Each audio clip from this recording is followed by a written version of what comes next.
Welcome to our Thursday's broadcast of the Gospel Truth. All of this week I've been sharing good news with you, and that is that God wants you well. Man, I've got a book by that title. I've got a little magazine by that title right here, and we're offering this as a free gift to you. And all of this week we've been playing healing testimonies of people that were miraculously healed. And we've got a family over in England. I remember them coming to me and asking for prayer. And I had been praying with people. They were in a long line. And right as they got up to me, I said, "I'm sorry, I've got to go. It was time for the next service." And the guy who was the director of our Bible college at that time, he just grabbed me and he says, "Could you please pray for one more?" And this woman, Deborah McDermott, I mean, her face just said everything. She had come, she had a word from God that her two boys were going to be healed of autism.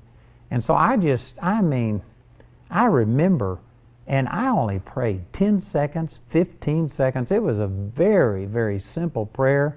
And when I got through, I said, "Congratulations, you are the parents of two normal, healthy boys."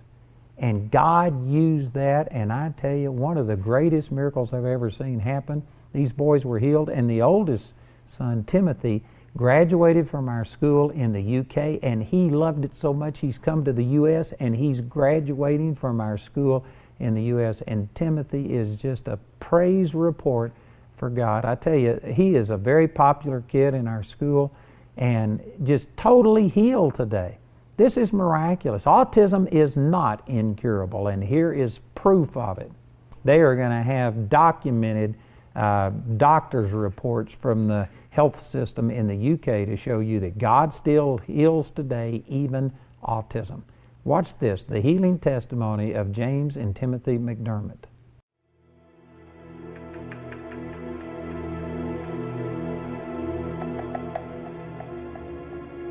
We were and had been for a very long time in a place of crisis as a family. And I was very, very tired. I'd come to the point where I thought I would go mad or drop. No one understands you from the outside. No one had any idea about the kind of life that we were living. That I cracked.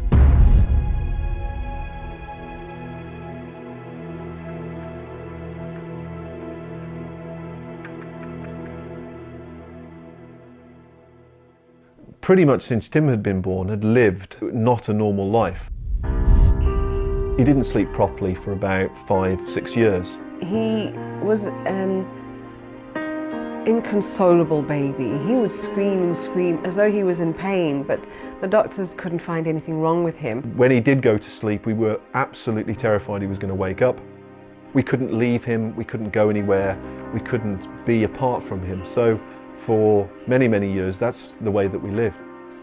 It was very, very tough on us, our relationship, because we didn't have any time for ourselves. For a long time, there was not a lot of intimacy, there was not a lot of emotional connection because of the crisis that we were in as a family.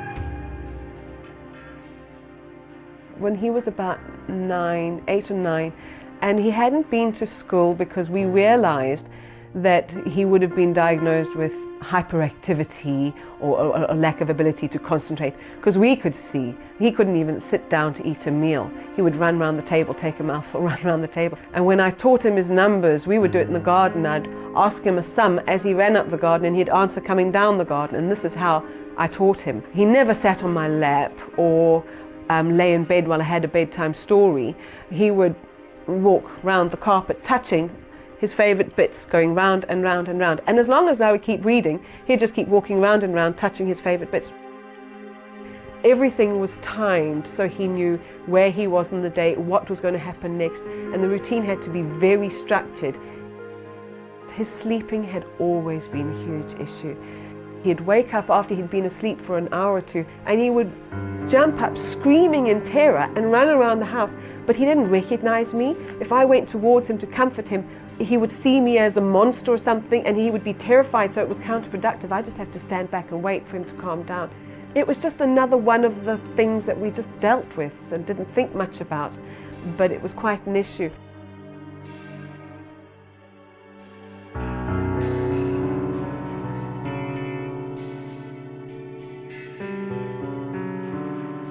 When we had James, many people have said to us, "You'll surely not get another child who sleeps as badly as Timmy did." I noticed one or two strange things when he got to be 18 months, and then he started spinning round and round, moving his head round, and when I changed his nappy, he'd flap, flap, flap, flap. And then instead of pushing the cars, we had Action Man cars, big ones, he'd turn them upside down and spin the wheels for ages. So there were a few little odd things, but not enough to really, I would just facilitate his peculiarities and thought it was okay. But when he stopped talking and he stopped communicating, and then he stopped liking people look at him, and he became distressed with light, and then he stopped eating foods, and if there was even the smallest lump in his morning porridge, he'd gag and vomit it up.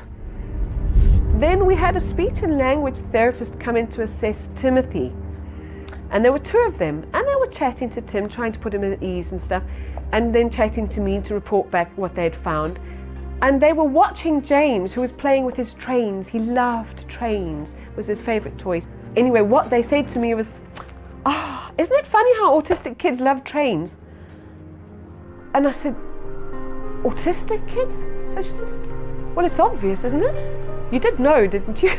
I said, "No, he's not autistic." So she says, "I think you should perhaps have him assessed. He shows a number of autistic characteristics." And that's the first I had even thought of it. I was absolutely gutted. In the days following this 2005 assessment, Timothy was tested and diagnosed with a form of autism called Asperger's syndrome, while his younger brother James exhibited all the symptoms of autistic spectrum disorder. And we suddenly realised that, gosh, we were going to have two children that had got it, and what were the chances of that?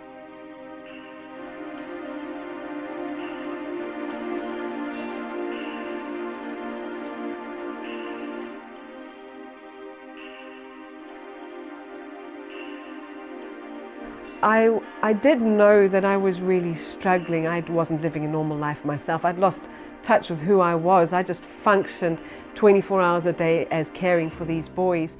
So I was ploughing a lot of my energies into my job because I needed to make sure that that was successful to be able to support the family. That meant travelling a lot. And I thought if anyone found out my state of mental health, they'd take the children away. I was absolutely terrified of them taking the children away. But I was also terrified that I couldn't go on. And that's when I cried out to the Lord. I said, if you don't help me now, I'm finished. The incredible pressure and the incredible trauma that you undergo as a family. You have to watch your children, the things you love most in the world, battling not just with the curse that they've got, but also being rational enough to know that they've got it. And it was those periods in which Debs found it the most hard, in which she had the darkest days. And it was during one of those dark, dark days that she watched the Mother's Day programme. They were all mums talking about their kids, and they were showing snapshots and pictures and talking about which ones are doing what at school, and they were chatting. And it just hit me like a sledgehammer that what I'm experiencing and what they're experiencing are just so different. And I was weeping, and then I said, you know, why don't you help us? I had been asking God help me for years. And I said, I love my boys so much, and you're supposed to love them more than me. Why have you done this to them? And I said, I would die for my boys. And that's when he said, I already did. I was so stunned. I just shut up. I stopped crying. I just looked into the fireplace and I just stared there. I thought, that really wasn't my thought. That was Jesus talking to me. And that's when I knew that they were all right. And I thought, well, he'll heal them. I just sat there and stared at the fireplace. The tears went, the pain went, the anxiety went, the fears went. Everything that had worried me over the past number of years, it was like a huge load was just cut away, and I was free, and I felt light, and I just sat and stared into that fireplace, And from that moment on, that despair, that terror, the anxiety that I'd lived with was gone. When Timothy went to the school that was funded by the state, it was a really huge thing for us, but we felt that he was actually quite capable of doing it. And as he progressed and as they increased the number of hours he went, he was up for it. And I believe that the healing just took place gradually as and when his world opened up and became wide and he needed to cope with more and more things. It's almost as if he was covered in scales. He was covered in the scales of autism, and over time those scales have been peeled away. And I was saying, Lord, please send me someone to help me. I know you're healing my boys, but I don't know what to do. And that was where we were at when my mum phoned and said, watch Andrew Womack. He's got some healing testimonies and you've got to watch it. And we all watched it together, and it was just extraordinary. And even that, you sit and watch it and you think, well, is it really true? We had missed the beginning of Hannah's story, but we came in and from where we saw was enough to see what had taken place with Hannah's story. And the bit that struck me and was when he said, piece of cake for Jesus. Piece of cake for Jesus. This is a piece of cake for Jesus. And this smile crept across his face, and I was like, that's awesome. This guy really believes this, doesn't he? You know, and that faith on the inside of us rose up. So Father, Jamie and I just agreed, and we thank you that by the stripes of Jesus, Hannah has already been healed. It just, my faith just rose up inside of me. And I thought, yes, he's talking about my God, my one. And that's when Christopher jumped up and went to check out the website. We researched Hannah and her story, and we found out about Hannah's grandparents and Hannah's mum and dad going to live in, I think, in America, and the grandparents going to the college in Warsaw. It didn't just have an impact on Hannah, it had an impact on this incredible family, and they'd all experienced it, and they'd all gone through this process. And again, you're then thinking to yourself, wow, you know, maybe this is all true, maybe this is really happening. And from that point on, started to watch Andrew Womack every day, but we bought all his books, or as many books as we could get, started to record his programs, watch him on the internet, and we started to build up a kind of trust, I suppose, in what he was saying and in what he was saying we could have. And he shouted from the study, he's going to be in Warsaw in 2 weeks. So I thought, well, we'll just have to pray about it. So I phoned Andrew Womack Ministries and I spoke to a woman there, and I told her the situation. I said, look, we want to come, we want Andrew to pay for our sons, but we just need some help to get there. And I remember she said to me, what can you believe for? I think we can get there, but I'm not sure that I can exercise my faith enough to see us getting into the building. So she said, that's fine, we'll get you there, and if we can't get them out the car, we'll send a prayer team to the car. I thought, yes. She prayed in a way that I had never heard before, and it was great. It was authoritative, it was thanking God that it was done, it was commanding, and I thought, now we're talking. I have not heard this kind of praying. And I was so thrilled. I put down the phone and I said, she said that this is going to happen and this is going to happen and we're going to sleep and he's going to eat. And Christopher was like, yeah, she's never met my son. And for the next 2 weeks, I made a calendar counting down. This is when we're going to go and stay in a hotel. And he would cry every time I said it's another day. And when I said, no, we're going, he'd get in a spinning chair and he'd spin and spin and spin. And he'd refuse to come out for hours sometimes. But the day came and he wept and he wept and he physically was trying not to get into the car. It was hard work. But I just sat down and I prayed about it and I said, Lord, they said that he'd be able to get in the car and that he'd be fine and that you'd calm him and comfort him and all would be well. And so we're coming. And it was amazing because he just smiled up and said, okay, I'm ready, let's go. And we strapped him in and he sat there. Christopher and I just kept looking at each other and sort of holding our breath. It was amazing. We booked into the hotel and he was bouncing on the bed. He was really excited, like this is an adventure. And once again, Timothy was like, he couldn't believe it. And we said, okay, we're going to go and eat at the Kentucky Fried Chicken that the Terradezes ate at. So we were off to the Kentucky Fried Chicken. And that's when Timothy ordered himself some popcorn chicken. We didn't know what to order, James, so we thought, well, we won't bother with anything because if we offer him food and he doesn't like it, he starts heaving. sat down and he looked at the food. There was no heaving, there was no watery eyes and that he would normally have with cooking smells. He sat there, he looked at the popcorn chicken, he said, "What's that?" And he said, "It's something called popcorn chicken." He said, "Oh, chicken." And he had one. He said, "Timmy, mine." And he ate. And when he was finished it, he said, more. He ate a second lot. He probably ate more than I'd ever seen him eat in one sitting, ever. He ate the chips, he ate the chicken. And Christopher and I were just laughing and said, "It's a miracle, and we haven't even got there yet." And it was an answer to prayer. It was what she had prayed was happening. And so then we got to the meeting, and he was absolutely fine to come out the car. We sat in the coffee shop. It was tea time, and there was this long queue of people. They wanted Andrew to sign books or pray for them and what have you. I called Christopher, and he got James, and all four of us stood in that queue. And I was moving slowly along, and there were about 5 people in front of us when Andrew said, "Right, it's time to get back. Tea break's over. Will everyone please go and sit down?" I was like, no. And I started crying. It was like the taps just opened. I thought, no, I'm not going home now. I'm not, I can't go home now. I said, "Oh Lord, help me. I'm not going home without this man praying for my sons."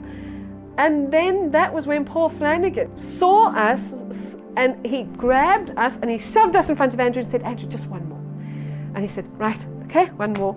And we told him the situation, and he said a prayer, something along the lines. It was literally as quick as this. He rebuked autism and he commanded healing. And then he blessed us as a family, and he thanked the Lord that we were blessed and that we would, something along the lines of fulfill God's plan for our lives. And then he said to Christopher and I, and this was so huge, he said to Christopher and I, "You are now the parents of normal, healthy children." And everything happened so quickly. I remember hearing that like the whole world went quiet, and it was just these words. It was, to me, and I still believe it, it was Jesus talking to me. And so that was a promise. That was for me. And I knew that he was right, and I was so moved. And we just slipped out the side door, got in the car, and we went to McDonald's, where James ate the chicken nuggets and the chips. I think he'd never eaten, he'd never eaten. And we went home. He went across the road to the little girl who he had known but hadn't played with for over a year, invited her round, and they played in the sand pit, on the trampoline in the garden. He played for the rest of the afternoon, and that was the time that night that he had the first complete, full, peaceful, unbroken night's sleep since the day he was born. And he was 5 years old at that point. But when 3 months later, he's still sleeping well. When 6 months later, when a year later, 2 years later, he's still sleeping well. And he's starting to become the child that you thought, that you knew was there, but you couldn't reach because of autism. You believe in it and believe in the process. And those experiences have allowed us to start to live a more normal life. So for me, it was very important for us to take the boys back to the psychologists, the people who diagnosed them in the first place, because we knew there was something wrong with them, but we didn't label them Asperger's and autism. That was done by the professionals. He was taken to see the psychologist, and she spent an hour with him, an hour and a half chatting to him. And at the end of it, there was no battle, there was no fight. It was patently obvious that he wasn't the boy that had been diagnosed all those years ago. And what they said in the official medical report, confidential medical report from the NHS trust where we lived, was that Timothy is a neurodevelopmentally typical young man, and the label of Asperger's syndrome is not applicable. He has been discharged from my care. And that is, to see it written down, to see it, and I know this sounds awful, but to see it official really, really brings it home. So as James developed and as James came out of his illness and came out of his disease, we wanted to do the same as well. And we were expecting probably an even worse fight with James, because we thought, again, we're going to take on the might of the state here, and these professionals aren't keen on being proven wrong, particularly with something like autism, because it is regarded as being something that can't be cured. And so when we went to see the psychologist, she said, well, this is wrong. This diagnosis is obviously not applicable to him. He's a normal boy. He's perfectly capable of dealing and being what you would regard as normal. So she wrote in her official confidential psychology report that we only had last week, as a result of our discussions and my interactions and observations with James during our appointment, it is clear there has been significant progress over time in all areas associated with the triad of impairment with autism. As a result, the label autism spectrum disorder is no longer appropriate for James and should be removed from any documentation in the future that relates to him. And you just, you know, you can't, when I read that, I just want to start crying, really, because it's not just what we've experienced, and it's not just that we know it, but because this is now official, it means that forever and ever. So when we've gone, when the boys are men, when they're old and they're grey, they will not have this with them. They will not have carried this burden that they've had to carry in their young lives. They are free of it, and the authorities, if you like, have recognised that as well, and they won't be persecuted or hindered in any way for what has happened when they were children. And I suppose for us, well, for me certainly, that's the best thing that we could do for them. The best thing that we can do for both boys is to give them a future that we didn't think that they were going to have, and this gives us that future.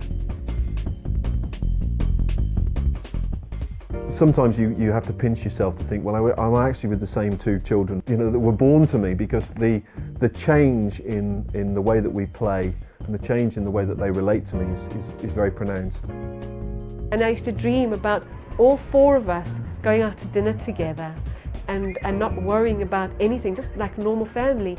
I used to dream that if we were invited out to other people's houses, we'd all just go and it would be fine. There wouldn't no fallout, nothing. We'd just be able to go.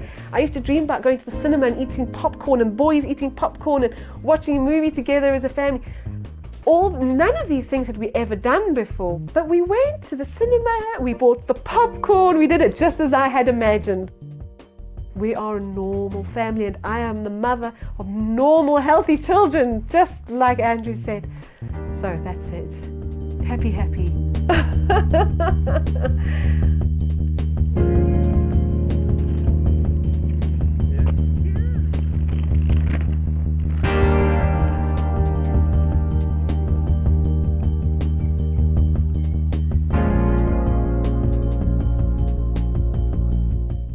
Really hope that you've been encouraged by today's healing testimony. I'm Carly Teradez, and in 2006 my daughter Hannah was at death's door when we discovered Andrew's life-giving teaching. You can watch the full video of Hannah's miracle on Healing Journeys Volume 1. Over the past 10 years, many people have been inspired by our story to receive a miracle healing of their own. Today, Andrew is offering a new Healing Journeys Volume 5 DVD. This powerful DVD is available for a gift of any amount. You can also get this as part of the Healing Journeys package, which includes Healing Journeys Volumes 1 to 5. These 5 DVDs include 23 inspirational stories of people receiving their healing, of people like you and me who dared to receive the healing that God has provided for us. In this package, you're also going to receive 2 of Andrew's most popular books, God Wants You Well and You've Already Got It. Actually, this book is one of my favorite. It really changed our family and just turned us right side up. With all of these things, you're also going to be able to get the new Charis Healing CD, which is titled Healing Is Here. That's really going to bless you. This package has a catalogue value of $170, but you can receive all of these resources today for just $99. Healing has been purchased for you through the death, burial, and resurrection of Jesus Christ. Reach out today and receive it along with a priceless healing package. Also available is the God Wants You Well booklet. This is the booklet, and this is particularly powerful. It goes through the scriptures and it logs every time that Jesus healed somebody in the Bible. Andrew would like to offer this booklet to you completely free of charge. This offer is limited to 1 booklet per household, but go to awmi.net to see all of the different ways that you can access these products. I also want to thank Andrew's Grace Partners, because if it hadn't have been for you, our little girl wouldn't be here today. You're a big part of her miracle. Your gifts have made it possible for us to receive Andrew's teaching for free halfway around the world. You can become a Grace Partner or order resources through our website at awmi.net. And whilst you're there, why not discover more product details and download additional free resources? They're going to change your life. I know they changed ours. Or call our ministry helpline Monday through Friday from 4:30 a.m. to 9:30 p.m. Mountain Standard Time.